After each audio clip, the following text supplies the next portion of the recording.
Welcome to Daily Wisdom, Walking the Path with the Buddha, a podcast shared by David Roylance. This podcast is dedicated to guiding you to completely eliminate the discontent mind and the suffering it causes by attaining enlightenment. Learn and practice the teachings of Gautama Buddha that will guide you to fully attain a peaceful, calm, serene, and content mind with joy.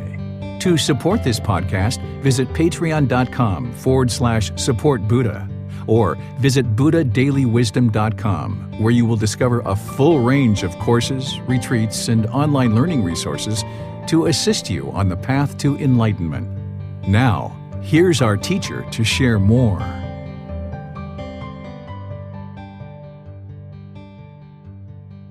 Sawadee Kap. Hello and welcome to Daily Wisdom, Walking the Path with the Buddha. I'd like to thank you for joining us today for our online class. This is part of the group learning program where we meet each Sunday and Wednesday to discuss aspects of Gautama Buddha's teachings to help you along this path to enlightenment, where you can train the mind to be peaceful, calm, serene, and content with joy. Today we're in chapter 17 of this book, Developing a Life Practice, the Path That Leads to Enlightenment. In this chapter, it's titled Eliminating Fears. Are You Really Scared?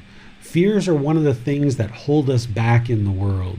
Oftentimes we have so many fears that we come up with a certain idea and we look to pursue it, and we end up talking ourselves out of it based on our own fears, rather than just pursuing the idea and realizing the benefits of having done so.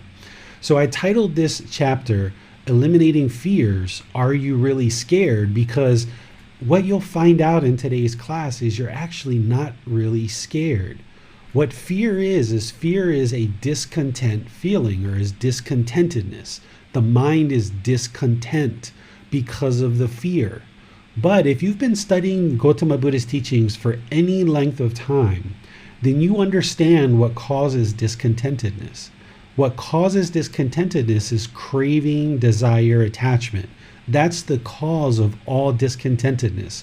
Whether the mind experiences pleasant feelings, painful feelings, or feelings that are neither painful nor pleasant, the mind is getting these feelings because of craving, desire, attachment. What craving, desire, attachment is it's a mental longing with a strong eagerness. The mind wants something. The mind expects something. The mind is yearning or longing for something. It has some object of its affection. And whatever it wants, if it gets that, then it's going to experience these pleasant feelings. Happiness, excitement, elation, thrill, euphoria. If it doesn't get what it wants, it's going to experience painful feelings, anger, sadness, frustration, irritation, annoyance, guilt, shame, fear. And then sometimes the mind doesn't even know what it wants. It's kind of like, not really sure. It experiences these feelings that are neither painful nor pleasant, like boredom or loneliness. Sometimes we might put shyness or kind of an unsatisfactory feeling where the mind is discontent because it's uncomfortable, it's unsatisfied. Well, there's a whole litany of fears that people can have. They might be afraid of spiders, or afraid of heights, or afraid of the dark, afraid of death. If you've ever been in a car accident, you might be afraid to actually drive in a car for a period of time. If you have had certain experiences in life, say that you got robbed by a person with long blonde hair wearing a black coat, you might actually be afraid of people with long blonde hair and a black coat. Or if you had any kind of abuse or traumatic experience in your life, those same situations can produce fear in the mind. And the reason why I say that you're not really scared is because the real problem isn't that you're scared. The real problem is that the mind is holding on to conditioning. It's holding on to something that it wants. It wants something, it's craving something, and therefore it's experiencing this discontentedness or this fear in the mind. So if someone is afraid of heights, for example, since one of our young students mentioned that she's afraid of heights, and this is a common one, that people are oftentimes afraid of heights being too high. Well, the thing that's producing the fear is the craving, desire, attachment. What's the craving, desire, attachment? Oftentimes a person is craving life. They're craving existence. And they feel that being up high, there's a potential for them to fall and die. And what's producing the fear is the craving for life, the craving to exist in this world. And that's what's actually producing the fear. So there's ways to antidote this. There's ways to fix this. What you do is you gradually train the mind to get comfortable, to experience peacefulness, to experience calmness and contentedness in the situation that it fears. The mind has been conditioned at some point, and it's holding on, thinking that something really high should be fearful and that you should fear for your life. And it thinks that that's unsafe. Somewhere along the line, either in this life or previous lives, the mind has developed this conditioning and it's holding on to this craving, desire, attachment. It's holding on to exist in this world, and you've got to put the mind in that situation and desensitize it. You have to uncondition the mind to see that there's nothing to fear by being up high. So one of the things that you might do is go to a building or to a mall that has multiple floors. Go up there and look over the side and just sit there and look over the side for 5, 10, 15 minutes and train the mind that there's nothing to be afraid of being up high. And as you're there and you're looking over the side, you're desensitizing the mind. As you feel any kind of fear arise, as you feel any discontentedness arise, you cut it off and let it go. And you train the mind that there's nothing to fear here. And you do that over multiple sessions. And you might start kind of a little bit slow. You might start on like a second or third story. And you do that a few times, desensitize the mind over multiple sessions. Then you might go up to a fourth, fifth, or sixth floor, kind of increase the stimulus and desensitize the mind that there's nothing to fear being up high. And then eventually maybe you go to like a 20, 30, 50 foot building. And not only are you inside looking over a rail, but maybe you can find like a rooftop restaurant or something like this on a high rise where it's just glass. And you look over and you're no longer afraid to be in high places. Maybe you even use a ladder or things like this to desensitize the mind and actively train it that there's nothing to fear by being up high. And there's constant fears that the mind can have. It can be afraid of the dark, it can be afraid of spiders, and you just take this same approach. If someone's afraid of spiders or ants or something like this, then you gradually train the mind to let that go. So if someone's afraid of a certain type of insect, they might choose to look at these pictures on the internet or in a magazine or something like this, and over multiple sessions, look at these insects that they're afraid of. Or some people are even afraid of snakes. Just look at that over and over and over again and kind of train the mind and desensitize it. And when you notice that you can easily look at pictures on the internet, or you can easily look at a magazine with pictures of these insects or a snake or something like that, then you kind of up the stimulus.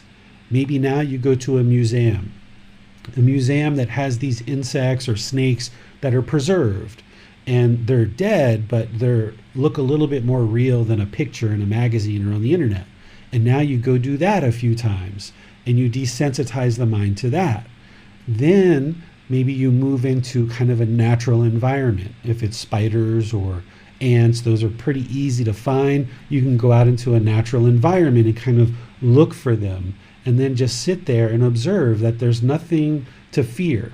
Because the mind is holding on to some negative experiences. It might have seen a horror movie where spiders or ants were attacking people, or you might have had someone in your family that's afraid of spiders or ants, or maybe when you were a little kid, you were playing on the floor and an ant or a spider came by and some adult came by and said, oh my goodness, a spider, an ant. And that's conditioned the mind that spiders or ants or some other thing is to be feared. And that imprinted in the mind, and it's now conditioned the mind to think that spiders or ants, for example, are to be feared.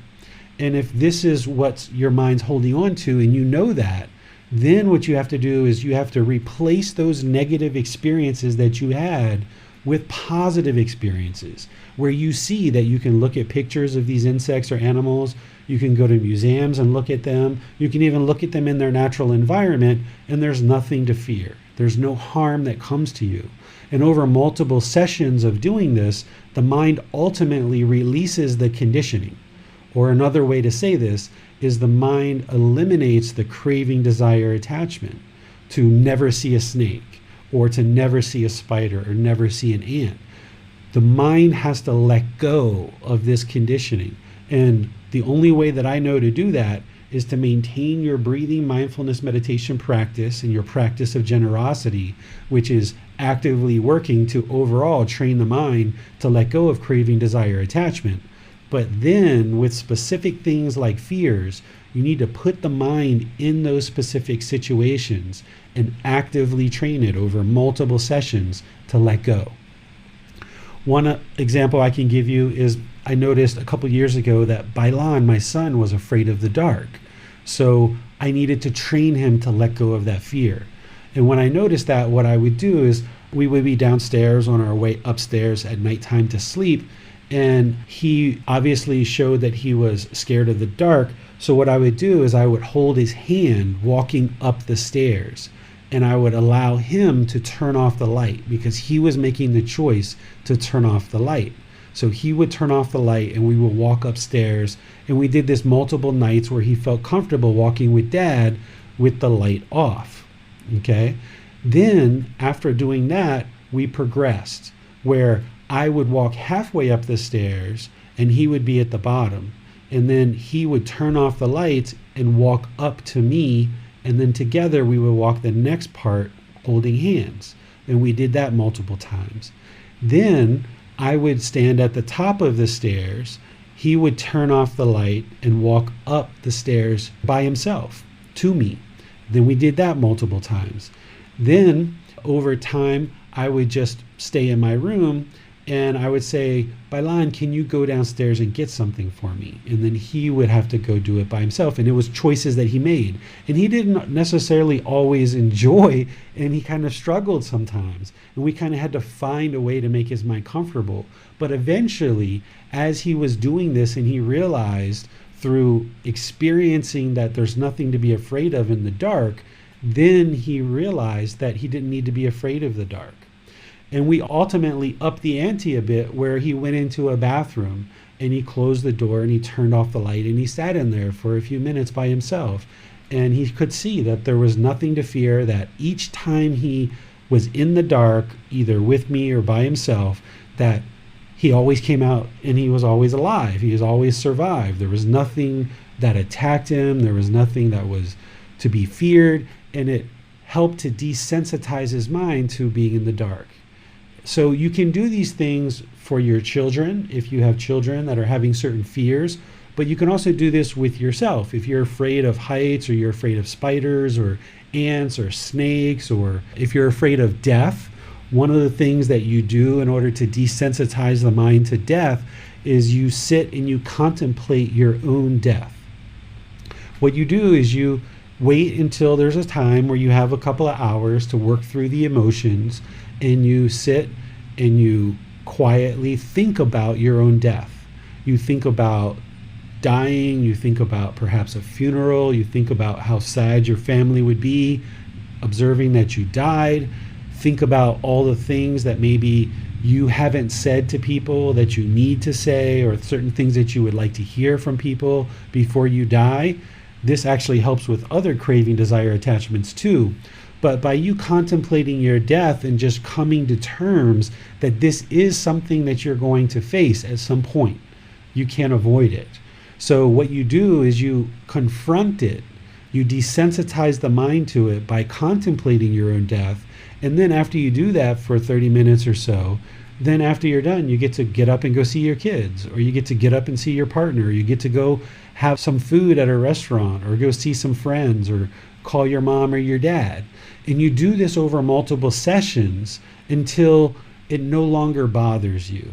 The first 1, 2, 3 sessions that you do this, you might be a little bit discontent as a result. You might become sad, you might become frustrated or irritated, you might have some fear. But through you doing this over multiple sessions, maybe once every 2 or 3 weeks or once a month, as you do this each time, it'll get easier and easier for you to contemplate your own death, where eventually you get to the point where you just recognize that, yeah, this body is going to die, this mind is going to separate from the body, and that's just impermanence, and that's what's going to happen. And you've come to terms with that. And through that contemplation of death, you might actually come up with certain craving, desire, attachments, things that you haven't said to people that you would like to say before you die someday. Or you might come up with certain things that you haven't heard from somebody in order to die peacefully. So like when I was growing up, I had a concern that my mom never loved me because I never heard her say that I love you. I never heard this growing up as a child. I didn't really get that kind of care from my mother. So through this contemplation of death and realizing that I'd never heard my mom really say, I love you, through this contemplation and realizing there was that craving, I ultimately went to her and asked her, Mom, do you love me? And she said, of course I love you. You're my son. Why do you ask? I said, because I've never heard you say it before. And she's like, oh, okay. And then from that point forward, she started telling me she loved me more. And these are the kind of things that you can come up with to kind of desensitize the mind from the fear, but then also see what the underlying craving is. In the situation with fear of death, of course, there's a craving, desire, attachment to exist in this world. That's why the mind is fearing death. Oftentimes, that's the same fear with heights, or with a snake, or with insects that have poison. The mind can actually be fearing death. So if there's a self there, if the mind hasn't realized non-self yet, oftentimes the mind's holding on, wanting to stay in this world permanently, or permanently having some type of existence, and the mind can fear death. But there's other fears too. If you have ever been in a car accident before, and in that car accident it was very traumatic, and then for many months and maybe years after that, you might have been holding on to the conditioning of that experience in the car accident. And now whenever you get in a car, those memories come back of the pain that you experienced during the car accident. And the mind is holding on to that conditioning. It's craving permanent health. It's not actually scared of the car, because you've been in the car many, many times, and you've traveled in the car many times. What the mind's actually doing is it's holding on to this conditioning. It has this craving, desire, attachment for permanent health. And this conditioning that is in the mind, you have to uncondition the mind and desensitize it. So the way that you might do that is, if you're fearing being in a car after a car accident or for any reason, then maybe you have someone that you trust drive a car, and you sit in the passenger side, and you slowly drive around the neighborhood in safe streets that you feel comfortable on. And then they bring you back, driving nice and easy, and then you realize, oh, okay, I got back safe, and that felt just fine for me. While there was maybe some apprehension, some anxiety along the way, you ultimately let that go as part of the car ride, and maybe a few hours after the car ride. And then maybe wait 3 days or a week and go do it again, and see the condition of the mind gradually improve as the discontentedness slowly diminishes. And then as you see that, then you up the ante a little bit. Now maybe your friend or family member that you trust doesn't just drive you on the safe community roads, neighborhood roads, but maybe they take you out on a bigger road, like a highway or something like this. And now the speed is a little bit faster, there's more cars going by, and you're kind of increasing the stimulus that the mind has to then desensitize itself to. And then you do that a few times. Observe the mind with mindfulness, see if there's any anxiety, see if there's any kind of fear that arises, And then when that subsides over multiple sessions, then maybe you up the ante a little bit more. You decide to drive in the neighborhood roads, and you do that a few times, and you come back and you see each time you've been safe. And then you up the ante a bit, and you go out on larger roads, and you take longer and longer drives. So I think here with these few examples, you're seeing that the fear in the mind is not actually something that you're scared of. It's actually something that the mind is holding on to, craving, desire, attachment. And there's a way to eliminate this discontentedness through unconditioning the mind or desensitizing the mind, training the mind to let go of this conditioning. And what I'd like to do is open up to any questions that you guys have related to what I've been sharing, and give you a chance to share any fears that you're having or that you know you have. And as you describe your fear, I can potentially give you some ideas of ways to desensitize the mind. Because as long as there's fear in the mind, that's a discontent feeling. As long as there's discontentedness, the mind still has craving, desire, attachment. And therefore, the mind is not going to experience enlightenment, because all that needs to happen is for the mind to come in contact with certain insects or animals or the heights or a car ride or the dark or some other thing, and the mind is shaken up. It's uncalm. So what we would like to do is, for each individual practitioner, for any fears that you're having, you would like to take an inventory of that, know what those fears are, and then put together an active training plan in order to desensitize the mind from these fears, so that you can then reside peaceful, calm, serene, and content with joy, whether you're on the ground with 2 feet or you're up at a 30-story building. Whether you're in the light or you're in the dark, the mind is just as peaceful, calm, serene, and content with joy. Whether you are experiencing life or you're thinking about death, your own death, your mind can be just as peaceful, calm, serene, and content with joy, or any other fear. There's fears of being poor, there's fears of being homeless, there's fear of losing your job, there's fear of maybe losing your parents. There's all kinds of fears that the mind can hold on to. And what you've got to do is put together an active training plan. So in addition to any questions that you might ask about what I've shared, feel free to share any fears that you're having, and I will help you see how to release them and eliminate them so that you can move the mind closer to enlightenment. The way you ask questions is put those into the Facebook comments, YouTube, or Zoom. Just type out your question in the comment section. Our moderators, James, Manal, and Bassam, will see that and be able to ask your question during the class, and I will make sure that I answer it for you. Or if you're in Zoom, you can electronically raise your hand and ask any questions or follow-up questions directly in order to get your questions asked and answered that way. So I'll just turn things over to all of you guys for the remaining part of today's class. Hi, David. So it sounds like with fears, like with other discontent emotions, they're great indicators of our attachments, you'd say? Yes, this is that red light on the dashboard that I talked about a few weeks ago. That wherever you see fear arising in the mind, you should notice that as a red light and immediately start looking at what are the craving, desire, attachments that are producing that. Sometimes you can actually have something what we call a panic attack, right? People call those things panic attacks. What that really is that's the mind having fear. And you can actually completely eliminate those from the mind through this type of training. So if you have a panic attack and you feel that coming on, then after it's subsided, maybe a few hours or a few days later, you need to investigate that and see what is it that is the mind craving, desiring, attached that's producing that fear.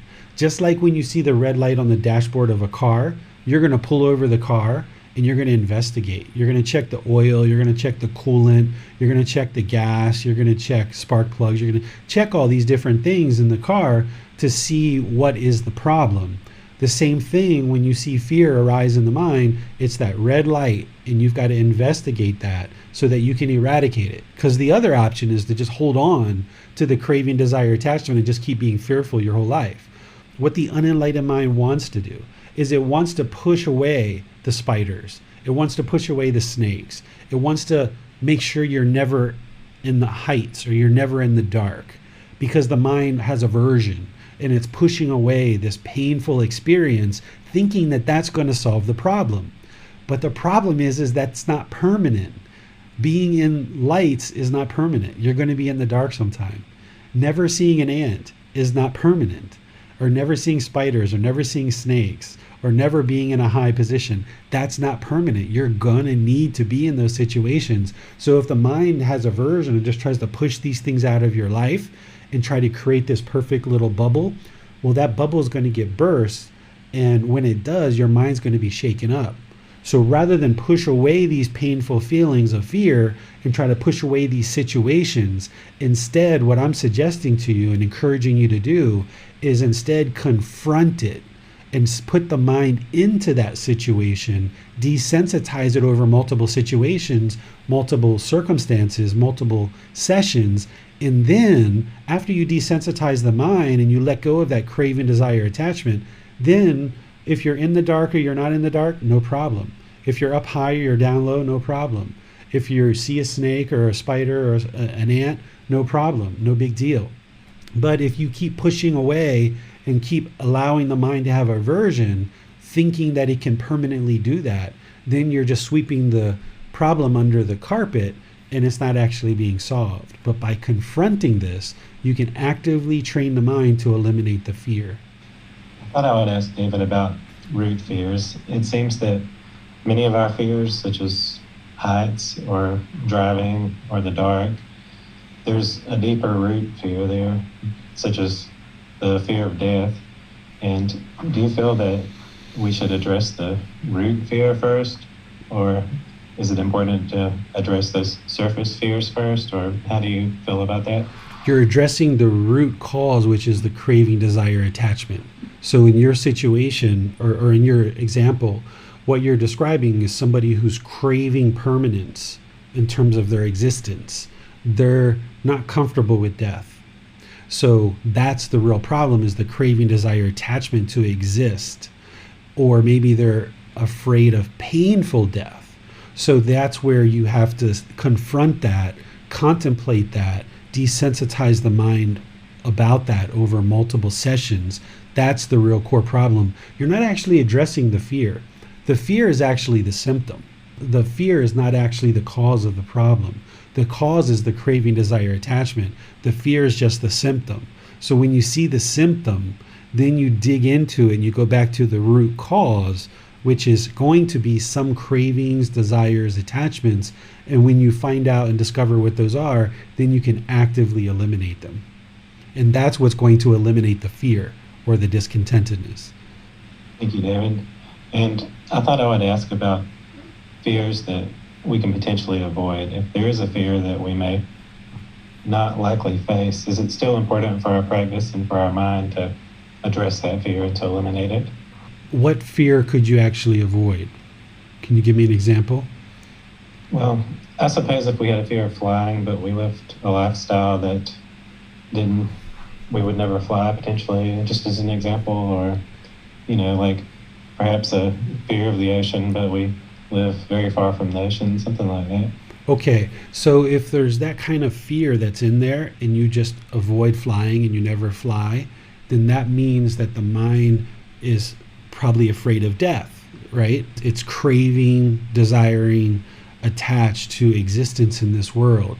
So if you just avoid flying, then that craving, desire, attachment is still in the mind, and you're not going to experience enlightenment, because it's not just the fear of flying, but that fear of flying is the symptom.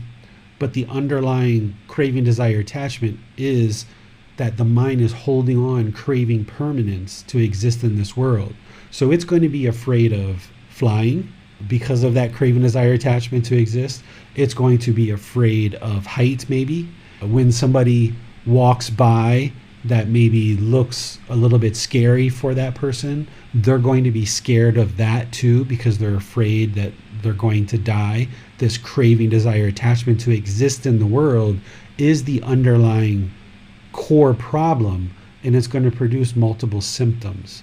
This is why when you deeply understand the Buddhist teachings, you'll see all these different symptoms, but they actually come back to the same core problem, which is craving, desire, attachment.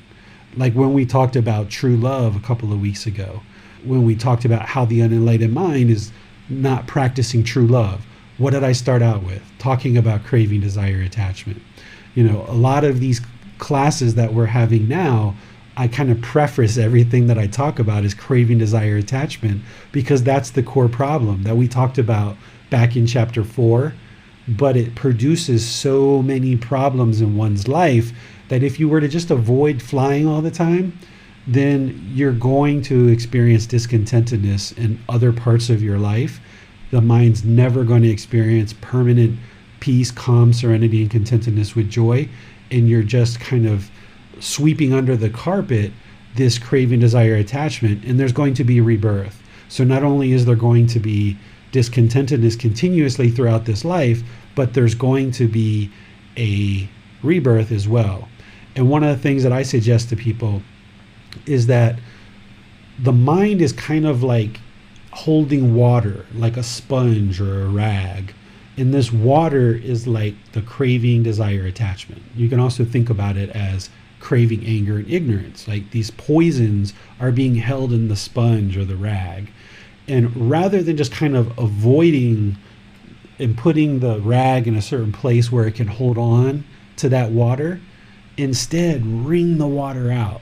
Wring it out, wring it out, wring it out. Get all that water out of the sponge. Get all that water out of the rag, because that's what's ultimately going to produce beneficial results. So if we just avoid these situations that the mind is fearful of, you're not actually solving the real problem. You're just covering it up, and the rag is still holding on to this polluted water. You've got to wring it out wherever you see discontentedness. But in some sense, it seems like we should be almost thankful for our fears, because they do point out these attachments, and we can attack that and we can resolve that. And without the fear, perhaps we wouldn't have been able to find that. Yeah, every time the mind is discontent, the natural tendency, if you have a craving for enlightenment, if you have a craving, desire, attachment for a peaceful, calm, serene, and content mind, if the mind becomes discontent, you might actually be discontent because the mind's discontent, right? Because you're craving peacefulness. Well, if you let that go, and each individual time the mind's discontent, you're like, oh, thank goodness. Thank goodness I discovered this, right? It's kind of like every time the red light comes on your dashboard of your car, you're not thinking like, oh, that crazy light, I wish it would just go out. You're like, oh, thank goodness. Now I can pull over and I can check what's going on with the car, and I can investigate this. So each time you experience any discontentedness whatsoever, rather than being discontent that the mind is discontent, i.e. craving permanence of peacefulness, calmness, serenity, with joy that you're not there yet, instead look at that discontentedness, no matter what it is, whether it's fear or anything else, as thank goodness, because now I can investigate this and I can figure out what is holding me back from enlightenment. What is the craving, desire, attachments that are deep inside the mind that I can investigate and I can actively eliminate. And if you're having trouble seeing that, reach out to your teacher and you can say, hey, look, I've been discontent for the last 3 days. Here's the situation. I don't even know what attachments are causing this. Or I think it might be this, or I think it might be that. What else do you have to say, teacher? What else could potentially be the craving, desire, attachments that are in the mind here? And then as you get better and better at looking internally and looking at the mind, you won't need as much help anymore, because you'll become an expert at identifying your own craving, desire, attachments, and you'll become an expert at putting together a plan of how to eliminate them. And this is where it almost gets fun. When I would get discontent, I would used to say, oh, wow, look at that. And I would kind of laugh at myself sometimes. And I'd be like, oh, wow, got some more work to do. Let me work on that. And that's actually kind of fun. There was a period of time where I didn't experience discontentedness for a long period of time. And I actually became discontent that I wasn't discontent, because I was actually attached to doing the work. I was enjoying all this wisdom and this active work, this active project. And I was like, man, I haven't had any situations where I haven't been discontent for like 3 months or 6 months. Like, man, I want to work on something. That was actually really fun, putting together those plans and figuring out how to eliminate it, and then feeling the release when the discontentedness and the craving actually eliminated from the mind. You can actually feel it release sometimes. So I actually became discontent that there was no longer any discontentedness. So you've got to look at those situations and be like, what is it that I'm craving? Oh, I'm craving to fix the mind, and I got attached to doing all this work, and it was just so fun. So now you have to get rid of that attachment too. So it can actually be quite enjoyable if you cast it in a positive way, like you're talking about, James, and looking at it as a real positive thing, that thank goodness the mind became discontent in this situation, because now I know about that, and now I can investigate that, and now I can work to eliminate it so that it'll never become discontent ever again in that situation. Thank you, David. We've had several questions and examples come in from Zoom, so I'm going to turn it over to Bassam now. Sure. Hi, Teacher David. Bassam is experiencing some impermanence with his internet, so I'll go ahead and begin reading. We have quite a few questions. Miranda actually had a question in your discussion several minutes ago. She popped in a question that, is your advice the same concerning flashbacks like those associated with PTSD? Yes, it's the same thing. So PTSD is post-traumatic stress disorder, right? That's the way people would like us to think or believe, that the mind is mentally ill and it's in this condition permanently, and now there's medication that needs to be taken in order to remedy the situation. But what you'll come to realize is what PTSD really is, that people are labeling as PTSD, is really just the mind holding on to traumatic experiences from the past. They're deeply rooted in the mind. The mind is holding on to it. It doesn't have a practice of training the mind to let go through meditation and generosity. So therefore it keeps reliving those experiences, and it keeps experiencing that trauma and the stress related to some past experiences, rather than having the mind trained to be in the present moment and having released that conditioning and no longer experiencing the stress related to those traumatic events. So if there's someone who has certain traumatic events in their life, depending on what the event was, they may be able to use the approach that I'm sharing here to confront the situation. But in some situations, it's not wise to do that. And I'm thinking about like people who have been in war, like soldiers. Oftentimes they come back with PTSD, and they've gone through traumatic experiences through war.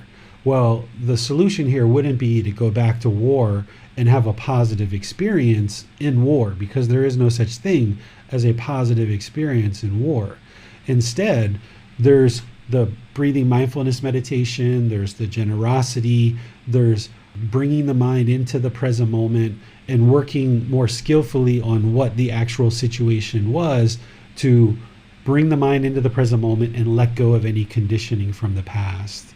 So that's how I would work with somebody, but it would need to be on a one-on-one basis, because each person can have PTSD based on different situations. In some of these situations, and most of them, I'm not going to suggest for somebody to go back into the traumatic experience, but instead work with breathing mindfulness meditation and other things in order to desensitize the mind to the experience that led to the mind holding on to it. Okay. Chrissy has a question. If one has a fear of upsetting others, would the attachment be the desire to be liked? That's one of them. Yep. A desire to be liked, craving permanence and for everyone to like you. So you think that the mind is going to permanently have everyone like you, which that's not going to be the case. Of course, we practice in a way that is polite, kind, friendly, and respectful to all beings, but based on other people's pollution in the mind and based on impermanence, it's impossible for everyone in this world to like you. It's just utterly impossible. And you have to come to grips with that the mind is craving to be liked. It's craving this admiration. It's craving to have people speak nice to you all the time. And this is where I often share that the Buddhist teachings aren't necessarily about what's right or wrong, because yeah, it would be wonderful if everybody liked us. It would be absolutely wonderful. But the way that the world works, the way that the impermanence is a universal truth, there's just never going to be a time where every single person in the world likes you. And as long as the mind is craving for other people to like you, then your mind is going to be fearful and be hesitant and shy and not be willing to actually speak in your natural way because you're fearful of potentially upsetting somebody else. And you have to also understand deeply that you can't upset somebody else. You know, if somebody else experiences being upset or they don't like you, that's because of their own pollution in their mind, their own defilements. It's not necessarily something that you've done. Now, we can do things in the unenlightened state that create situations or conditions where people don't like us. But as you clean up your practice more and more, you'll be doing less and less of those things. But even an enlightened being, there's going to be people that don't like an enlightened being. It's just going to be the case. During the lifetime of the Buddha, there were people who just didn't like the Buddha and chose not to study with him and thought that his teachings were harmful. So even in an enlightened being and an actual Buddha, there's going to be people who don't like them. So if not everyone can like the Buddha, they're surely not going to like you. So training the mind to just accept that you're going to practice in a way that causes no harm to others the best you can. But even in doing that, there's going to be people who occasionally don't like you, and that's their decision. That's harming them. But if you remain with loving kindness and compassion and let go of that craving, desire, attachment to always wanting to be liked, then you can feel more safe and more comfortable to share openly and not have that fear anymore. Hey, Donnie has a question now. I have a fear of forgetting, overlooking things, and not being able to do 100% of the things that need to be done. Whether it's remembering to lock the door, work-related things, or I need to buy for something from memory. Guilt is part of the emotions felt when I realize that I forgot to overlook certain things also. Okay, so that guilt is part of the discontentedness based on the craving, desire, attachment that you permanently want to be productive, or you permanently want to lock the door, or you permanently want to get all of these certain tasks done. That craving, desire, attachment to getting all these things done in a certain way is producing fear and it's producing guilt. Instead, what you got to do to bring this to the middle is you've got to realize, like, okay, well, it's kind of wise for me to lock the door each night before I go to bed. It's kind of wise for me to do this, that, or the other thing. But there's going to be situations where you're not going to do those things, or you're not going to remember those things. Or you might wake up in the morning and have a certain list of things that you're planning to get done, but then based on impermanence, you might only get 2 or 3 of those items done on your list. And you've got to be comfortable with that. And you've got to train the mind to just be comfortable with it. Because if you wake up with a 10 bulleted list and you want to get everything done, and you only are going to feel accomplished and you're only going to feel productive if you get those 10 things done, then you're going to plow through your day just to get those 10 things done, and you're going to make unwholesome decisions along the way. And even if you get your list done, you're going to have to clean up the unwholesome things that you potentially overlooked as a result of this craving, desire, attachment. So instead, you've got to bring the mind into the present moment, and in the middle is, well, I would like to get these 10 things done, but I'm not quite sure that I'll be able to. I'm just going to work through my list, and if I get 2 or 3 done, then that's fine. I know that I accomplished whatever I could accomplish today based on the time, effort, energy, and resources that I have available to me. I'm just going to work on those few things. And whatever I get done, I get done. And there's always tomorrow, the next day, and the next day. So don't allow the mind to push you and push you and push you and force you to get everything done based on some pre-prescribed list because that's just the mind craving permanence. And that craving, desire, attachment, wants, expectations, it's going to produce fear, it's going to produce guilt. You're going to experience discontentedness. So you need to train the mind to let that go and just focus on one thing at a time. Okay, Judith has a question next. Dear Teacher David, I have met these big group of people. Some of them are really sweet, and some of them make many comments on how much they dislike Black people, refugees, Muslims, Jews, and on and on. I know most of them are good people enough, but I fear this behavior can attract dangerous people. I can be alone, but from fear of being too alone, I am considering seeing some of them again. What type of aversion would be common sense?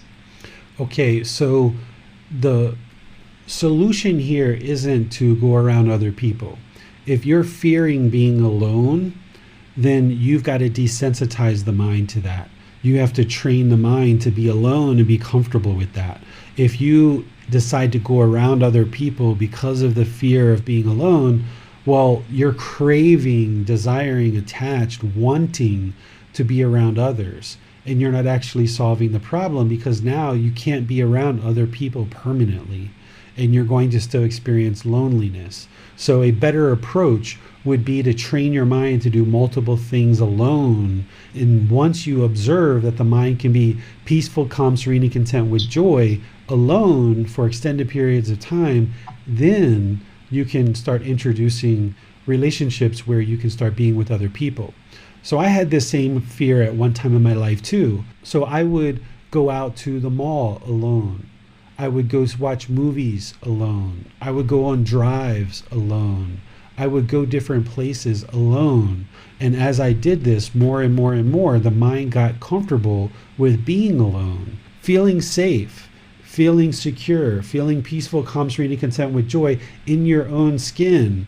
And then once you do, being with other people is a breeze.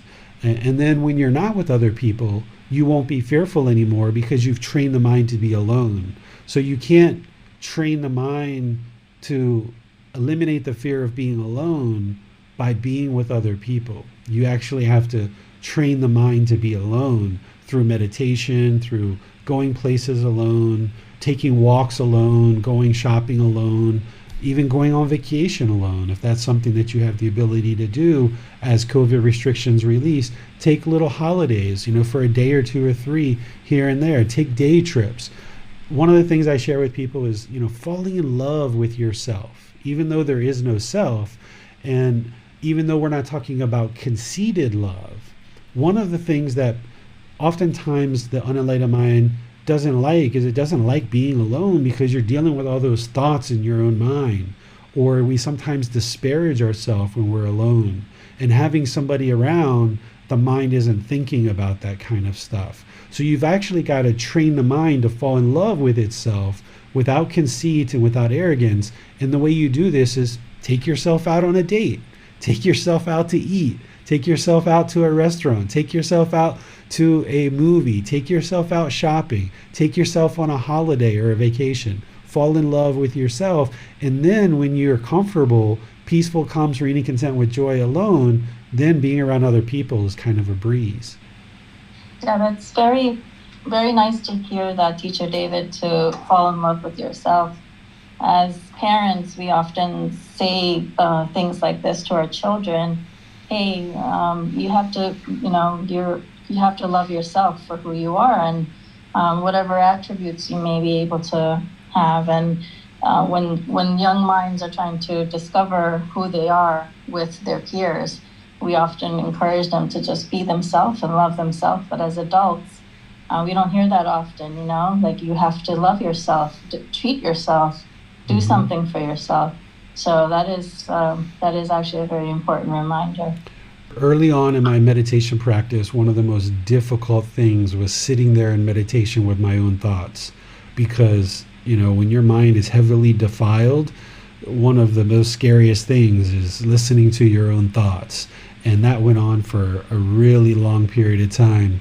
And that can be really scary. And being alone, oftentimes, even though you're not meditating, Being alone can be awfully scary because you're dealing with your own thoughts and all that conditioning in the mind. And that's where you've got to take active steps, apply right effort. When you see those unwholesome thoughts or those scary thoughts or any kind of thing that's arising in the mind, taking active role to eliminate that. So going out on walks and going shopping, going to the movies, doing these different things, you can fall in love with yourself, but not with conceit, just being comfortable in your own skin, and that will increase your confidence, and you'll be able to then reside confident when you're alone or when you're with other people. And you might actually start to appreciate your time alone and really value it, because during those alone times you can do a lot of reflection, you can do a lot of inner work, you can really look inward. When I talk to some students that are really busy, and like parents are oftentimes very busy,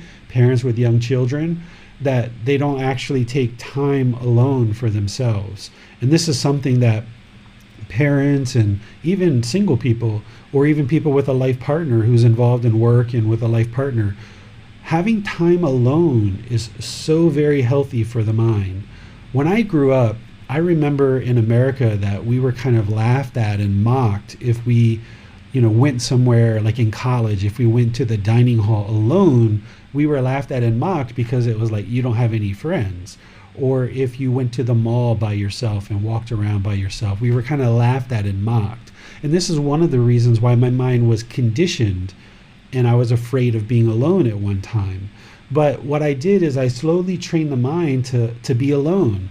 And one of the things that I notice here in Thailand, when I go to the mall, for example, about 50% of the people are actually alone, I would say, because you need that inner reflection. You need time alone. Go out on a drive, go out on a hike, go out and do things alone and by yourself. And you get used to spending time alone. You get comfortable in your own skin. You get comfortable to have that time of reflection. And if you have a really busy life, you might have to create this space. Not only do you maybe need to create space in your life for meditation, but you maybe need to create space in your life here and there to spend some alone time. And if you have young children, that might be a bit challenging. But even when I am usually taking care of Bailan alone, and his mom is like in America for 3 months, I will usually make sure that he goes to bed at say 8 o'clock, and then I will spend 8:39, 10 alone and just kind of reflecting on the day, what went well, what things can I improve, what are some things that I will maybe need to address tomorrow. And once you have that time for that inner reflection, then your mind can be at ease, because it wasn't just go, go, go, go, go, go, go all day, but you actually kind of put a brakes on things for a while, and you spend some time looking inward and really reflecting on your day and areas that you can improve, and also some areas that went well, and think about those things as well so that you can continue to do those things. We have a question from Holly. My son tried to learn how to ride a bike when he was 6 or 7 years old. He took a bad fall. I tried for 6 to 8 months to get him to try again, but he refused. He eventually outgrew his bike and never wanted another one. He is now 14 years old and has no interest in learning how to ride a bike. Should I continue to try and get him to work on this, or just let him decide? Will this fear turn into something bigger when he becomes an adult? Everything you always do, you should always let everybody decide. But as a mom, and knowing that he has this fear, you can lightly encourage him, you can lightly influence him. One of the things that you might choose to do to help him feel more comfortable in getting over this fear is having him ride a bike with you, like a double bike, or maybe a 3-wheel bike, because that will feel more safe for him. If he's afraid to ride a single bike by himself, which is 2 wheels, you look at something that's going to be safer for him and it's going to make him feel more comfortable. So if you go on holiday somewhere and they have 3-wheel bikes, or there's a double bike that you guys can ride together, or something like this, then this can kind of slowly help him feel comfortable to ride a bike again. Because as long as he holds on to that fear, then he's going to continue to experience the fear. There's a craving, desire, attachment there that he doesn't want to feel that hurt again. He doesn't want to feel the pain that he felt when he fell over. and he hurt his knee or he hurt his elbow or whatever it was, and he's trying to have aversion to push away the bicycle because in his mind he thinks that the bicycle is the problem. But in reality, it's not the bicycle, because he can fall down rollerblading, skateboarding. He can just walk out of the house and fall down the stairs. So if you can, and you can suggest and influence in certain ways, then it would be wonderful for you to kind of bring the threshold down, right? Once you're training the mind, you want to bring the threshold up to desensitize it. But oftentimes to get a child to step into something, you have to bring the threshold really, really down so they feel really, really comfortable. And that was like my example with Bailan of him turning off the light, choosing to turn off the light, and us holding hands, walking up the stairs together. So with your son and bicycles, you'll have to find a safe way. And just off the top of my head, I'm thinking a 3-wheel bike or a double bike where you and him can ride it together. Or there's even some vacation places in America that have like 4-wheel little buggies that have pedals, and it's super safe. You know, he doesn't have to know that's what you're doing, but maybe you introduce that to him and say, hey, let's go on this together. And then you ride down the boardwalk on a 4-wheel buggy and you're pedaling. So it kind of undoes some of that conditioning of being on that pedal device and falling over and hurting himself. And after he does that a few times, then maybe he goes to a 3-wheel bike. And then maybe he goes to a bicycle with you and him together. And then ultimately over time, his mind will start to undo this conditioning, and he may decide to ride a 2-wheel bike by himself again. Okay, she has another question. Now that I am learning these teachings, I can see my husband's words are unwholesome. I catch myself being fearful that something bad will happen to our family because of his unwholesome intentions. This is an attachment to the safety of my family, right? It sounds like it, yes. It sounds like you're holding on to your sons, which is a very common one for parents to hold on to their children, particularly a mother. From my experience here, observing Bailan and his mom, it was very much easier for me to let go of Bailan than it has been for his mom.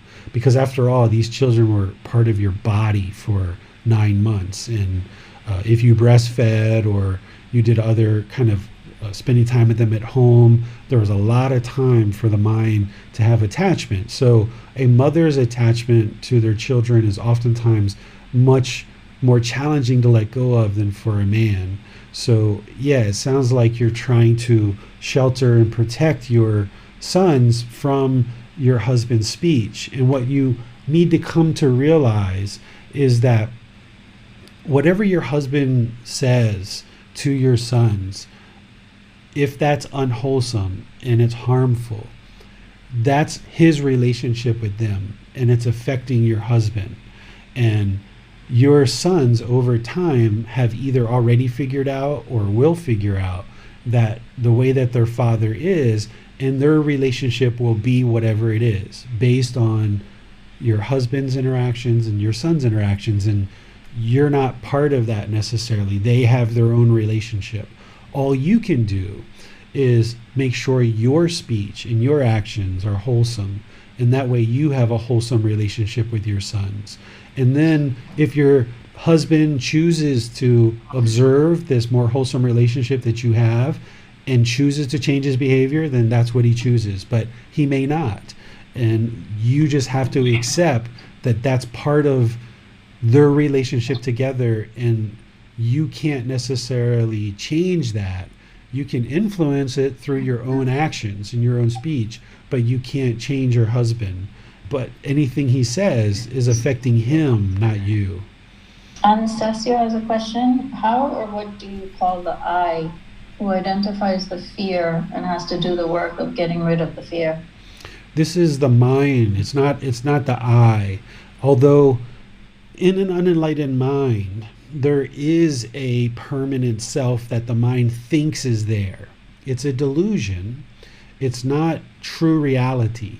But in an unenlightened mind that hasn't realized personal existence view, there's going to be the belief that there is a permanent self there. So that's part of what causes things like a fear of death, for example, and some of these other fears. is that because there's a personal existence view there, i.e. the mind hasn't eradicated it yet, that's why the mind is holding on to this permanent self and it fears death. But in reality, there really is no self. But the mind, the unenlightened mind, is holding on to a self. So once the mind learns and practices these teachings more deeply and eradicates the personal existence view, then a lot of these fears will start to slowly dissipate, but some of them you still have to actively eliminate in the way that I'm describing here in today's class. Those were all the questions on Zoom. I had a question as well. Wanted to find out, how does impulsivity relate to fear? So impulse-driven behavior as sometimes void of fear. But I wanted to find out from your perspective, is there anything to do? I suspect that there might be a lot to do with fear there. The impulse that you're talking about, I refer to it as a reaction. Rather than responding to a situation, the mind is reacting to it. So with craving, desire, attachment in the mind wanting something permanently, if it gets it, it's going to experience those pleasant feelings. But if it doesn't get it, then it's going to react out of those painful feelings. And oftentimes that's with anger, hostility, and other feelings. So that's the impulse that you're talking about that I call being reactive. Rather than respond to the situation, when there's craving, desire, attachment in the mind wants something. It's expecting something. It's craving something. It will oftentimes then react negatively in any given situation because it's holding on to something and wanting permanence. So for example, there was a student one time that was sharing with me that they were at a doctor and the doctor put like a cotton swab in their nose, for example. And as soon as they felt that cotton swab in their nose, right away their hand, boom, like knocked the doctor's hand and kind of pushed it away. That's the aversion. That's the mind thinking that it's this cotton swab that is causing the painful feelings in the mind, and it's trying to get rid of it with aversion. In reality, what it is it's the craving, desire, attachment that the mind is holding on and expecting this permanent comfort. It's expecting this permanent pleasantness. And when it experienced that little bit of pain, for example, it wasn't comfortable with that. It didn't recognize that it was impermanent. And right away, boom, it reacted with an impulse, as you're saying, and hit the person's hand, the doctor or the nurse, in order to stop the cotton swab from going in the nose. So this is how the mind will react. It's very much like an animal. If a lion is laying under a tree and it's sleeping, and a hyena kind of sneaks up on it, and then, the lion hears the hyena, the lion's going to jump and roar, right? Because the lion is in its own little world, it's laying down, it's craving this permanence of sleep and comfort, and now all of a sudden it hears this sound of a hyena, kind of a sworn enemy of the lion, and now it's going to jump up, it's going to bolt into action, and it's going to react in an unwholesome way. It's going to attack the hyena. And this is one of the reasons why we need to get rid of craving, desire, attachment and address these fears, because the mind going around being fearful all the time is not going to produce this peaceful, calm, serene, content mind with joy. When we were animals, if we were a deer, for example, if we were a prey animal at any time, we went around with a lot of fear. And we were always fearful. Who's coming next? Who's coming next? Who's coming next? And if you can imagine being worried on the plains of Africa that a prey animal is about to attack you, the mind's constantly worried. Well, this is what happens in the human state, is when there's craving, desire, attachment there that's producing fear, is we walk around being fearful. We walk on eggshells. So using, like Chrissy's example, having a craving, desire, attachment to everyone liking you, that probably results in Chrissy walking around almost like on eggshells when she's talking with certain people, particularly new people that she doesn't know. She probably walks around very timidly and is almost very timid to actually talk with people because you're kind of looking out and afraid that this fear is going to be sparked, that there's going to be this reaction of the fear. So avoiding the situation isn't going to actually eliminate the reaction or the impulse, Manal. What's going to eliminate that and bring the mind into peaceful, calm, serene, content with joy is to eliminate the craving, desire, attachment, where the mind no longer has this longing or yearning or strong eagerness for permanence. And when you eliminate that and you recognize that there's going to be these impermanent situations where the body's uncomfortable, or there's going to be these situations where people don't like you, and that's just part of living in this world. When you train the mind to accept that and understand that and acknowledge that and know that, then you won't react negatively with unwholesome conduct. Instead, you can just reside peaceful, calm, serene, and content with joy, not reacting to situations, but instead responding to them with wisdom, moral conduct, and mental discipline. Yes, I do understand your point about it perhaps relating to a reaction. My specific question was geared towards more of the younger age population of kids, really young and also up to adolescent. So with, let's say they have an underlying diagnosis of attention disorder. So something, a mind, a being that has certain behaviors that have a diagnosis, one of the things that they may show is impulsivity, which doesn't necessarily mean that they think about something or react to something. They more or less just do something. So if you're out hiking and you have a child with an impulse disorder, the child will not know to not sit at the ledge of the cliff because there's danger below.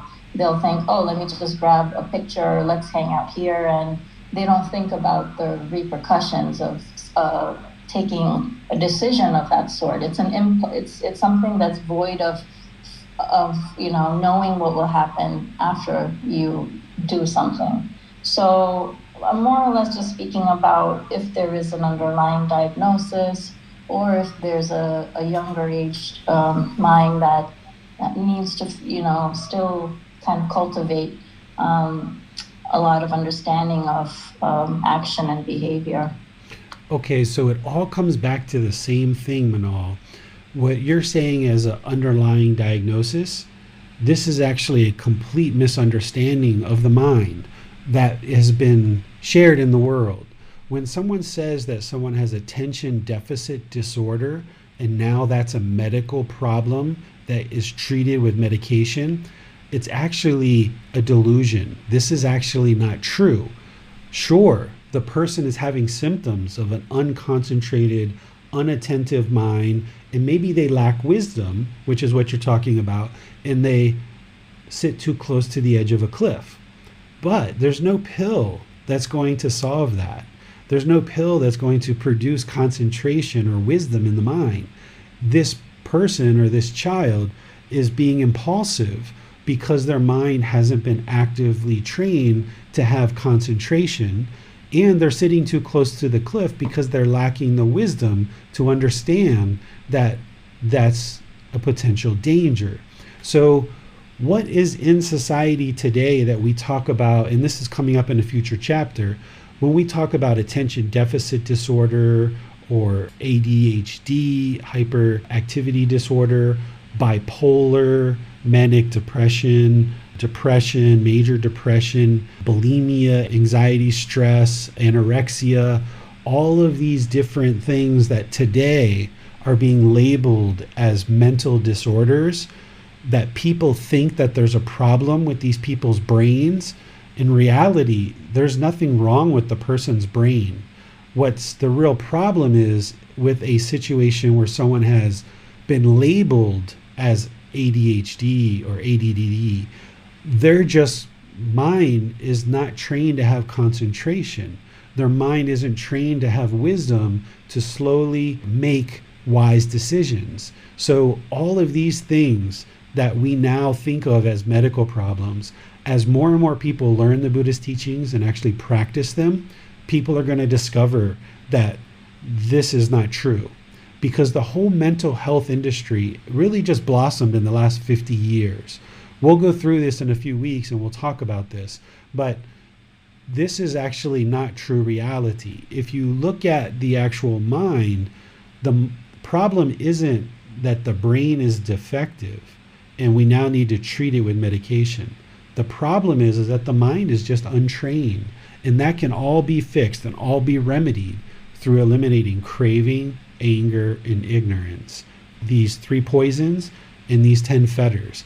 And when somebody does that, you'll see that the mind no longer experiences any of those symptoms related to what people today call mental illness. It's going to take a lot of time for people to learn about this and discover this. And we explore this in a future chapter.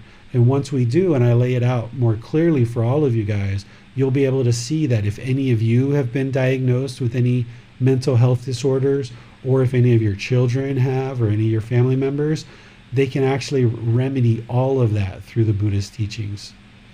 There are no more other questions. We'll just go to James. Thank you, Manal. Teacher David, I thought I would ask you a bit more about the fear of death. This seems to be at the root of many other fears, and is addressing this fear very much related to our previous class on addressing the ego and eliminating that? Yes, exactly. That's why I have that now before this chapter, is because as long as there's a self, the mind's going to have a fear of death. Because what the unenlightened mind is doing is it's holding on to this personal existence view. It's craving existence. We talked about it last week as self-image and self-identity. But what's also going on there is the mind is craving existence. This is more accurately part of the 6th and 7th fetter, which are part of the higher fetters. The 6th fetter is desire for form and desire for formless. These are a desire to exist in one of the realms. So as long as there's craving, desire, attachment in any regard, the mind's going to have this fear. And the Buddha talks about this, like when the body's sick, the mind is going to be miserable because it's got this craving, it's holding on, it's wanting to be outside, it's wanting to interact with people.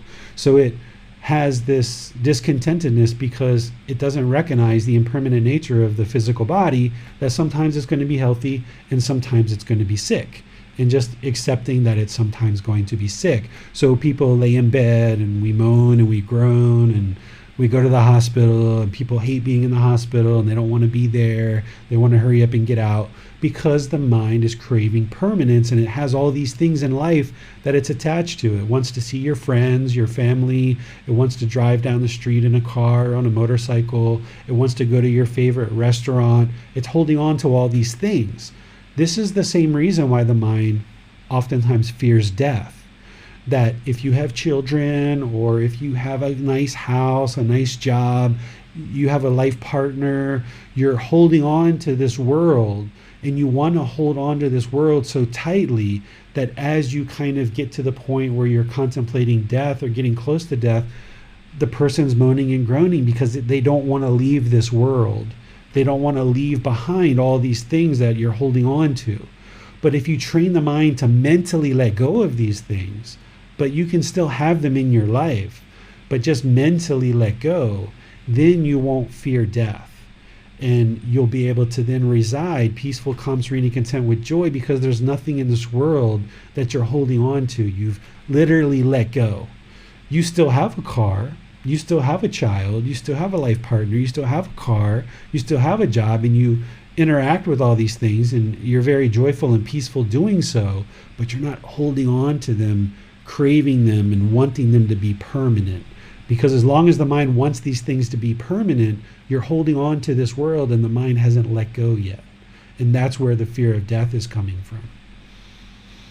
Yes, as we share our fears, that's always been a deep fear of mine. And when I was younger, it would be a fear that would keep me up at night, just the thought of my own mortality and just the thought of falling into oblivion and everything that I am disappearing. And I think that as I've been introduced to concepts such as non-self, that has disappeared a bit. But I also think to some degree there's perhaps this interest in continuing to learn and continuing to follow the path. And that almost creates a fear of death in me, because I don't want to die tomorrow, because I'm very much looking forward to continuing to learn about my mind and continuing to follow this path. So would you say that that's related to perhaps an attachment to the path, and also perhaps a sign that I just need to go a bit deeper into the teachings on non-self? Yeah, definitely. It sounds like the mind's attached to enlightenment, attaining enlightenment. Maybe it's attached to never being reborn again and not wanting to experience existence again. So the Buddha talks about it as we shouldn't crave existence, but we shouldn't also crave non-existence either, right? This is either side. This is one of the reasons why I feel like the Buddha never taught and left as an undeclared teaching what happens after death for an enlightened being, because we don't know. He never shared, right? And if anybody knows that answer, they're not sharing it, because it's important for your path to enlightenment that you don't crave existence and you don't crave non-existence, because any kind of craving is going to create discontentedness in the mind and inhibit you from attaining enlightenment. So you literally need to let go of everything. I'll explain it in this way. Is one of the things you're doing on this path to enlightenment is you're essentially killing the mind, right? You're killing the mind in terms of you're killing the craving, desire, attachment. You're extinguishing it. You're killing anger, hatred, ill will. You're killing ignorance, delusion, or confusion, this unknowing of true reality. And when you kill all of this stuff and you get to the point where the mind is not holding on to anything whatsoever, well, then you don't fear death anymore, because you've let go of everything. So sometimes what I say is, when you're in meditation, train your mind to be so peaceful in meditation that if you died in that moment, if this physical body died in that moment of meditation, you'd be completely fine with that, and that wouldn't bother you whatsoever.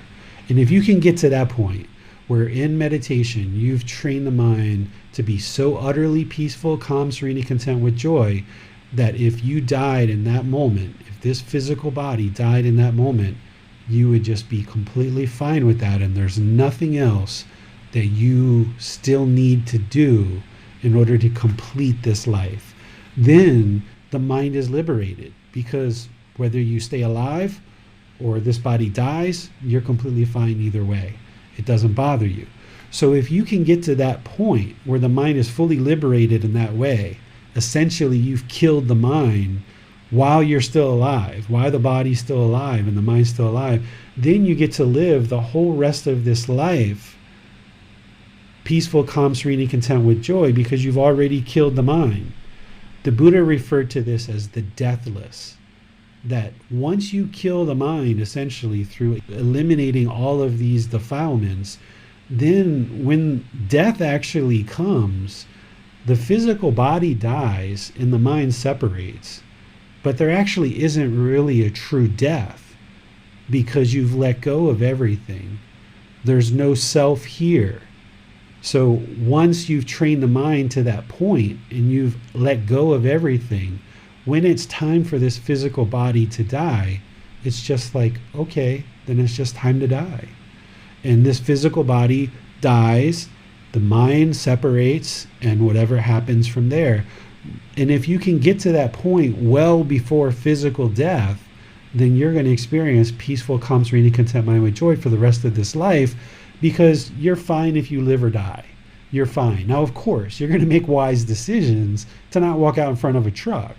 You're going to make wise decisions to eat healthy food, right? That's discernment. But if for some reason something happened and this physical body died, then okay, you'll just be fine with that and just accept it for what it is, which is just impermanence. That's all it is. You're just accepting the fact that this human body is impermanent.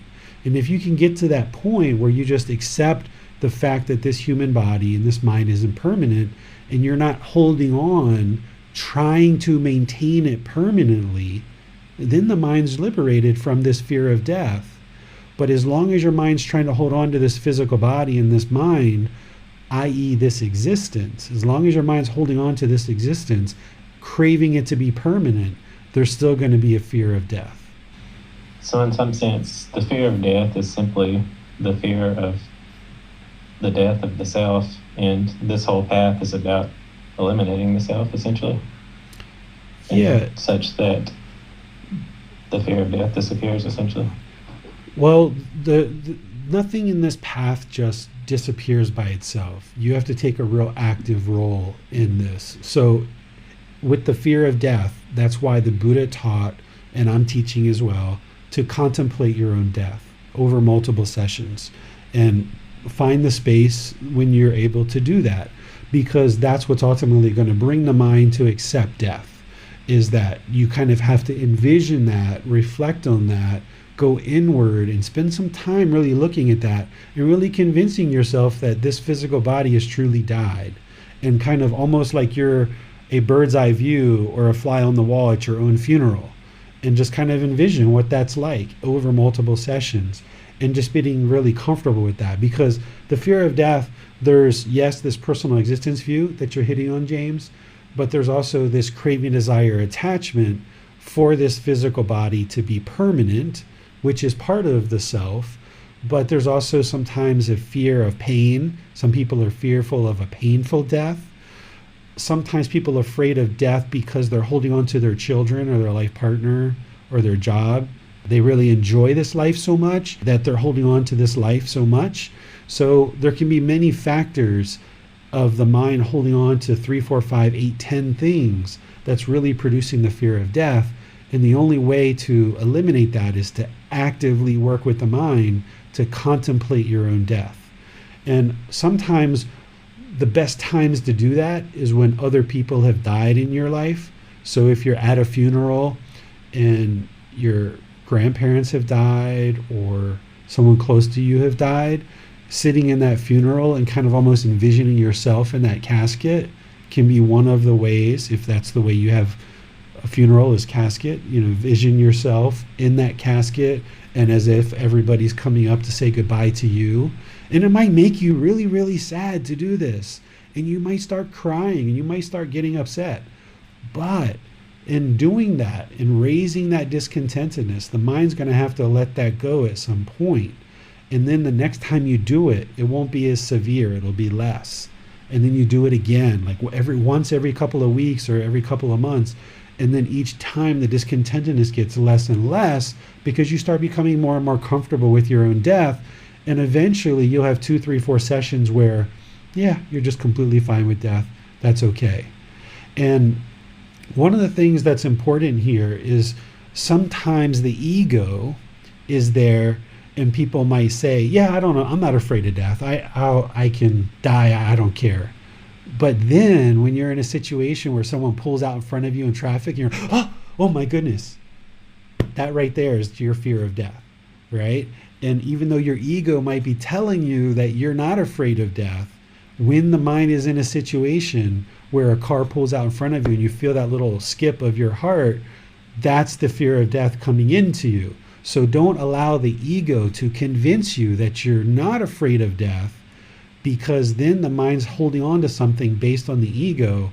Instead, even if you think you're not afraid of death, still contemplate your own death the way that I'm talking about in order to be sure that you're not afraid of death. This is wringing out the rag. This is really making sure that you address every little corner of the mind and that there's no dust that is accumulated in any corner of the mind. Yes, David, I suppose that the fear of death is one thing that so many living beings have in common, and it even in some way pushed the Buddha to discover the things that he did when he witnessed death for the first time. And it's really helpful to hear this, I'm sure, for most of the class. Yeah, the Buddha during his journey, I'm not sure how much you guys know about his story. We're going to be talking about that soon too. Is he actually almost died as part of his journey to enlightenment. He was not understanding the teachings fully until he actually attained enlightenment, but as part of his journey, he stopped eating for an extended period of time. If you've ever seen a statue or artwork of the Buddha's ribs sunken in and his stomach sunken in and his face really depleted, this is actually depicting the point in time where he starved himself for a really long period of time and he almost was essentially going to die. He was on the death's doorstep. And there was a little girl who came and offered him some rice, and he reluctantly ate the rice. And he realized in that moment, if he allowed the physical body to die, he would not be able to further train the mind. And I imagine during that period of time where he was starving himself, he overcame the fear of death. And he decided, you know what, if I die, I'm completely fine with that. But at some point, he came to the realization that if he allowed the physical body to die, that he wouldn't be able to train the mind. He realized that his mind wasn't in the middle. By practicing this asceticism, where he was completely starving himself, he discovered at some point in time that that wasn't going to lead to enlightenment. And he needed to find the middle, which was moderation of eating. And this is why he just ate once a day. Rather than eating 3, 4, 5, 6 meals a day, he just ate once a day, which for him was in the middle. So he did come to the brink of death, and I imagine that's the point where he probably overcame the fear of death. And all of us need to come to some conclusion where we eliminate the fear of death.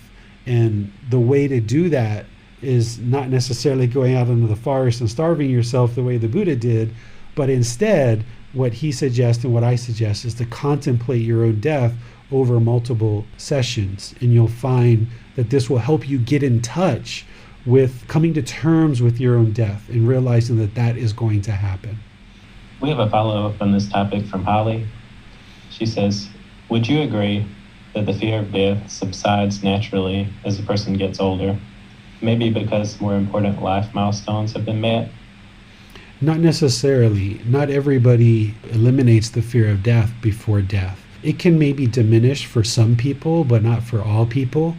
With this practice that the Buddha shares, you can actively eliminate the fear of death. And that's what I feel a wise practitioner would do. Because sometimes what I hear is people talk about attachments fluffing off or discontentedness fluffing off. But from my experience, very few things just fluff off. Now, there are some kind of smaller, lighter things that can kind of be more easy to let go of, but the mind is doing active work in order to let go of all these things. So it wouldn't be wise to assume that the mind is going to gradually diminish its fear of death as it ages and just kind of wait for that to occur, because that's not necessarily going to occur. I feel a wise practitioner would instead take an active role in training the mind to eliminate any kind of fear, including the fear of death. I have a slightly different question to ask David. You mentioned in the chapter that you will also need to train the mind to trust all beings, and emptying your fears will help you to trust all beings. And I just thought that I would ask you to explain the significance of trusting all beings a bit more, and also trusting all beings in a world or in a society where there are seemingly untrustworthy individuals. Sure. It's important to understand the difference between trusting all beings and using discernment in our life. Okay? So oftentimes we in the unenlightened state do not trust other people. And people can feel that and people can sense that. And it inhibits us in having open relationships with all people. And oftentimes the reason why we don't trust others is because of conditioning and experiences in our past. So if you've had certain past experiences where people have lied to you or stole from you or something like this, now you find it really hard to trust others. Or if you've been abused verbally, mentally, physically, sexually, or something like this, you might find it very difficult to trust people. And this is going to put a wall between you and others. You're essentially putting this wall, and it's going to inhibit you from having open, loving, healthy relationships with all people. And this is all happening, once again, because of craving, desire, attachment. The mind is holding on to this conditioning. And that's why I put it into this chapter about fears, but I didn't really expand it. Because the mind is holding on to this conditioning of these past experiences, and now it lacks the ability to trust others. Or you're maybe holding on to your money so tightly, so then when you punch in your ATM card or you're punching in your password on a phone, you might kind of go like this, and the people around you see that, he doesn't trust me, right? And if they're employees of yours or family members or friends, that doesn't feel good in a relationship. Not that you should show people your ATM password, but at the same time, if you're kind of hiding from people, this produces unwholesome results when people see you don't trust them. And you can't experience this openness in your relationships with all people. So knowing that that's the problem and that's the difficulty that the mind experiences, what the mind needs to work towards is eliminating any conditioning and past experiences that is producing the distrust. Okay? For example, for me, at one time in my life, I was taught that anybody with tattoos was a bad person. This is what I was taught kind of growing up, that tattoos meant that you're a bad person. So I actually had a little bit of fear and distrust for people with tattoos for a certain period of time in my life. And that's because of conditioning in my past. And when I was around somebody that had tattoos, I was a little bit apprehensive, and I didn't feel like I could have an open relationship with this person because of the conditioning that I had in my past. Well, of course, there's no reason to not trust somebody just because they have a tattoo. Somebody choosing to have some kind of body art on their body, it's just their choice. There's no reason not to trust them just because of the body art. But our mind holds on to this craving, desire, attachment, holds on to this conditioning, and then it inhibits itself from having this open, warm relationship with someone just because something as silly as a tattoo. And when you let that go, now you can be loving and kind and generous and compassionate with all beings, no matter what. With that said, now we'll move to the next part. There's a certain level of discernment where if you've been involved with a certain person and they've lied to you, or they've stolen from you, or they've committed sexual misconduct, for example, in your life, there's a certain amount of distrust that might kind of bubble up in the mind based on these past experiences. And each person has to decide for themselves, how significant of an experience was that? And is it wise for me to trust this person in the future? Was this a one-time situation? Is this a one-time thing that happened and we can move past it and move beyond it? Or do I need to choose to no longer be in a relationship with this person, right? So when I say trust all beings, it doesn't mean trust all beings regardless of your past experiences. What it means is trust all beings without any conditioning, such as a tattoo, that would inhibit you from just trusting all people without any conditioning. If you've had experiences that leads to wise decision making with this particular person, then that might lead you to decide through wise decision making to no longer trust that person. But don't allow this person with tattoos who stole from you to now stop trusting everybody with tattoos, right? Or this person who lied to you with blonde hair to now stop trusting everybody with blonde hair. That's what the unenlightened mind wants to do. Because of this permanence that the mind has, that it expects, is when someone steals from you with blonde hair, for example, now the mind thinks that everybody with blonde hair is going to steal from you. And this is where racism and discrimination comes from. Somebody might have had a bad experience with somebody from a certain culture or a certain background or a certain skin color or a certain ethnicity. They might have had a bad experience with that one person. And now they attribute that everybody with the same skin color or the same ethnicity or the same whatever, the mind's holding on, craving permanence, thinking permanence, that everybody of that same ethnicity is going to treat me in the same way. And because of that, now I can't trust anybody with that ethnicity or that skin color.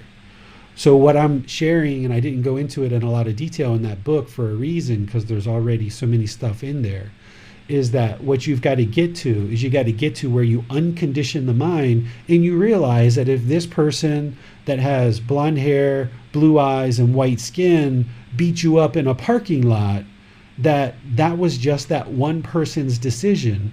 You don't have to go around not trusting blonde hair, blue eyes, and white skin, and thinking that everyone with blonde hair, blue eyes, and white skin is a horrible person, and now you're fearful and you kind of run and shy away from any kind of relationship with someone with blonde hair, blue eyes, and white skin, for example. This is how racism and discrimination continues and proliferates in our world because of this lack of wisdom, this ignorance, this delusion, this unknowing of true reality. Is the mind is holding on with craving, desire, attachment, thinking permanence, that everyone with blonde hair, blue eyes, and white skin is a horrible person. And now that gets precipitated out into the world, and now more and more people believe that, rather than looking at this as a one-time isolated situation. And a blonde hair, blue eye, white skin person could steal from me, but also a brown hair person, brown skin and brown eyes could also steal from me too. And that's just that one situation. So in order to trust all beings, you have to look at each individual situation independently and not think that it's permanent, that all blonde hair, blue eye, and white skin people are going to steal from you and then or beat you up in a parking lot. So trusting all beings is essentially a teaching related to liberating ourselves from conditioning and prejudices and biases, which essentially find their root in fear, which is, of course, the topic of our class today. Exactly, James. You're getting into this and seeing it very, very clearly, that by you trusting all beings, you're letting go of all this past conditioning and all these fears. And now when you see a stranger in an elevator, you can smile and say, "How are you today?" "Oh, it's lovely to meet you," right? Rather than, "Oh, I better not talk to that person. That's a stranger. They might actually hurt me, and I've got to be afraid of them. Oh, they're carrying a bag. I wonder what they've got in their bag. Oh my goodness, they've got a tattoo. What's going to happen to me?" Right? That's what the mind goes through, and it churns and it ruminates, and now it's fearful and it's looking out as this person is an enemy, rather than just letting all that conditioning go, residing peaceful, calm, serene, and content with joy. "Hey, how are you today? Lovely to meet you. Nice to see you." Right? This is one of the things that you get used to as you become more and more enlightened, is just being able to talk with anybody and everybody. But now if this person stops and you're like, "Hey, how are you? Nice to meet you. Lovely to see you." Maybe they stop the elevator at their floor and say, "Hey, do you want to come into my house?" And then they open their door to their apartment and you see flames in their living room. You're like, no, I think I'm good. I'll see you another time. So that's where the discernment kicks in, right? Where you see the flames in their living room and you're like, I think I'm okay, but nice meeting you. I'll see you next time, right? So trusting all beings, you need to let go of any of those phobias, any of that biases that you talked about. But at the same time, there's always a level of discernment that all of these teachings balance on, is that you always look at wise decision making.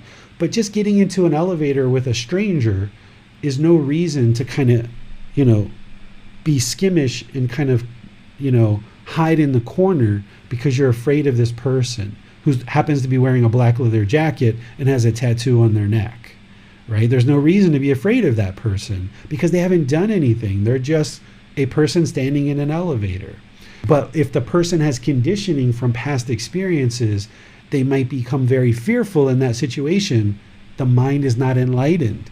because in that situation, the mind is experiencing discontentedness. Whereas if you let go of this conditioning, you can get in the elevator with anybody and be completely comfortable in doing so and just reside peaceful, calm, serene, content with joy and trusting all beings. So it seems with discernment, it's about living your life according to what is and not what you imagine, essentially. Right. This is the perceptions, right? The Buddha talks about clinging to perceptions in the Four Noble Truths. Our perceptions are that we have a certain belief or a certain opinion of the way things seem to be. So if you have conditioning and perceptions from your past that all people with a black leather jacket and a tattoo are going to cause you harm, then holding on to that perception, that belief, that opinion of the way things seem, when you get in the elevator and someone has a black jacket and a tattoo, you're going to be afraid because you're holding on, you're clinging to that perception. Whereas if you let go of that conditioning and you realize that that's not true reality, and you can see clearly that this is just a person with a black jacket and a tattoo, no reason to be scared of them. Now, if they had a black jacket and a tattoo, they're holding a 12-gauge shotgun and they've got a big old sword coming off their hip, and they've got a shirt that says, "I'm going to kill everybody that I come in contact with," maybe you don't want to get in that elevator. That would be discernment, right? But that's not the situation. The situation is they've just got a black leather jacket on and a tattoo on their neck. And if you see true reality, all you see is a human being who's your brother, your mother, your father, your sister, or some other relative. And when you get in the elevator, "Hi, how are you, sir? Lovely to meet you." Or "How are you, ma'am? Nice to meet you." Right? And you can be loving and kind with everybody. Thank you, David. Very helpful discussion as always. And that seems to be all the questions we have for today. Okay. Well, this topic of eliminating fears is really important, and it may be something that you're ready to go off and start addressing right now, or you might be addressing something else right now. You might be working on right speech or right action, or you might be working on the 5 precepts and eliminating substances that cause heedlessness or something like this. This might not be something that you're ready to go off and start working with right now, but as part of this first book, Volume 1, it's important that you get an overview and an understanding of what you need to do, and part of the work that you're doing with eliminating craving, desire, attachment is all working to eliminate fears. Because no matter how much you read in the Pali Canon, there's not teachings from the Buddha that explain the level of detail to eliminate fears that we talked about today. He talks about not being fearful, but what we've got 2,500 years later, we don't have the exact teachings of how to actually eliminate those fears in the mind. So what I'm sharing with you today is how you would do that, and when or if you're ready to do that in different situations, you might choose to do that. Or if you're around people that you have a certain amount of loving kindness and compassion for, like children, like Holly was talking about, you might choose to maybe help them or influence them in letting go of some of their fears, because that is going to impact them in future part of their life. And if you can influence them at the age of 8 or 10 or 14 or 16 to help them get over that fear, that's really wise. Now, if any of you guys have ever done any horseback riding before, if somebody falls off of a horse, what's the thing that they always tell you to do? They always tell you to get right back on the horse, right? The reason why is because that conditioning of falling off the horse and hitting the ground so hard, if you choose not to get on the horse and you leave and you go away from it and you have aversion, you're letting that conditioning soak into the mind, and you're going to allow the mind to now be fearful of riding horses. So if you've ever been around horses, if you fall off of a horse, they teach you to get right back on. Okay, no matter how much pain you're in, unless you got to go to the hospital, you get right back on the horse. But even you go to the hospital, you usually come home and get right back on the horse, because you don't want that conditioning to set in to create the fear of riding horses. So if you have current fears, work with them skillfully to eliminate them the way that we've talked about today. But going forward, if there's any situations where you fall off the horse, you fall off of a bike, you fall off of a motorcycle, you do anything, you have some negative experience in the world with a snake or a spider or an ant, don't allow the mind to hold on to that. Get right back into the saddle. Don't allow this conditioning to set into the mind.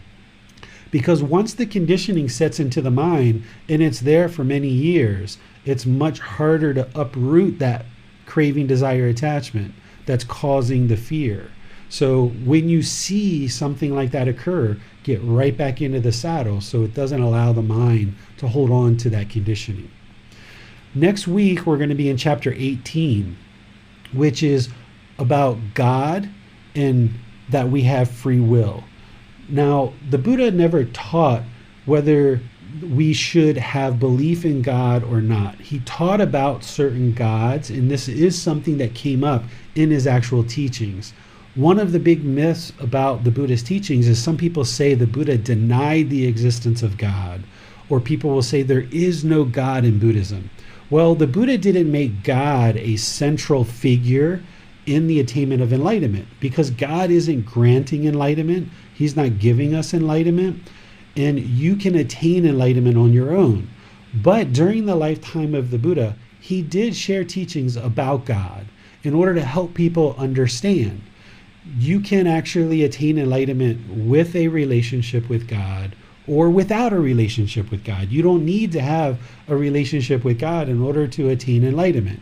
So what we're going to talk about next week in that chapter 18 is helping you to undo some of this conditioning that your mind might have been exposed to as it relates to God, so that you can let that go. And if you choose to have a relationship with God, then you can do that without fear. Because some people are taught to actually fear God, but that's not going to lead to enlightenment if you actually fear God. And some people are taught that God just doesn't exist. And if that's what you would like to go forward with on this path to enlightenment, then that's fine too.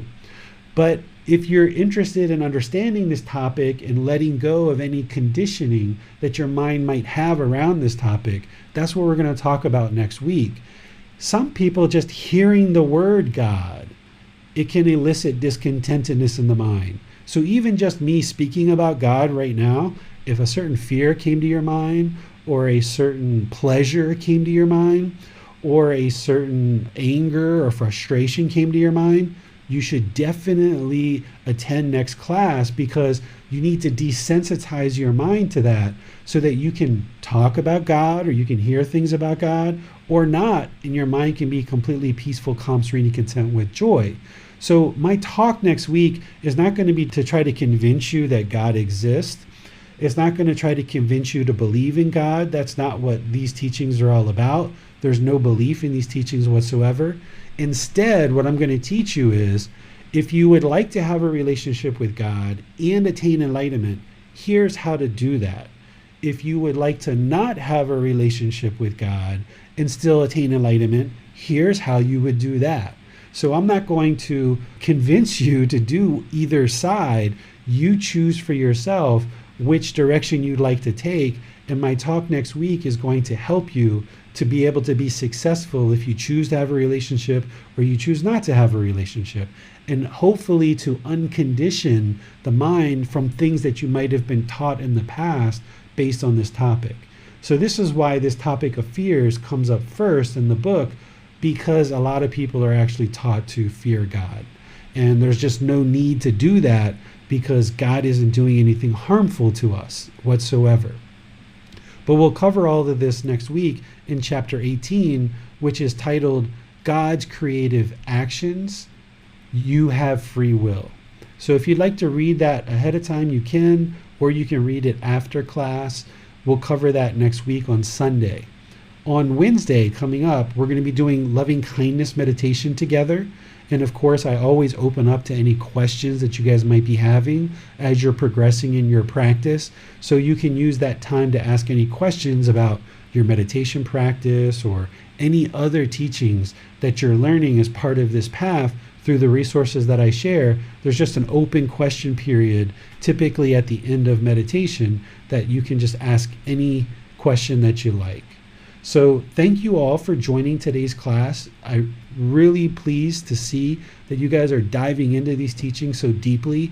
I see the Facebook group really kind of igniting with a lot of discussion and really well thought out questions, and really investigating and examining the Buddha's teachings, which is just a real joy to see, because, just to sit back and kind of read these teachings and kind of take them in and just slowly digest them, yeah, that's great. But to roll up the sleeves and actively engage through these classes like you guys have been over the last few weeks, and as you are starting to do in the Facebook group, this is where you're really going to uncover the truth. Because rather than just reading it and just saying, okay, well, the Buddha said that, you're like, hold on a second, let me kind of investigate this some more. Let me examine this some more and look at all sides of this, left, right, up, down, front, back, and really dig into the teachings. And that's what I'm really pleased to see this community of practitioners that you guys are starting to do, that you're really digging into these teachings. And that's going to ultimately benefit you in your practice, because the more you dig into these teachings and you ask questions, and we have very respectful conversation, either in class or in the Facebook group or otherwise, you're going to learn to practice right speech. You're going to get more insight and discussion about exploring these teachings, and you'll be able to walk away with some more information, some more teachings to be able to reflect on and gain some wisdom in. So thank you all for your dedication to learning, reflecting, and practicing these teachings. The more that you do that, you're going to see that the condition of the mind just gradually improves. So until next Wednesday or Sunday, have a lovely rest of your day. We'll see you then. Sawadee krap. Thank you for listening to this podcast. To provide support for this podcast, visit patreon.com/support Buddha. To access more teachings, visit buddhadailywisdom.com. There, you will discover a full range of courses, retreats, and online resources to assist you on the path to enlightenment. Remember to establish a daily, consistent meditation practice, along with learning and practicing these teachings. A well-developed meditation practice is the foundation in which to train the mind to attain enlightenment.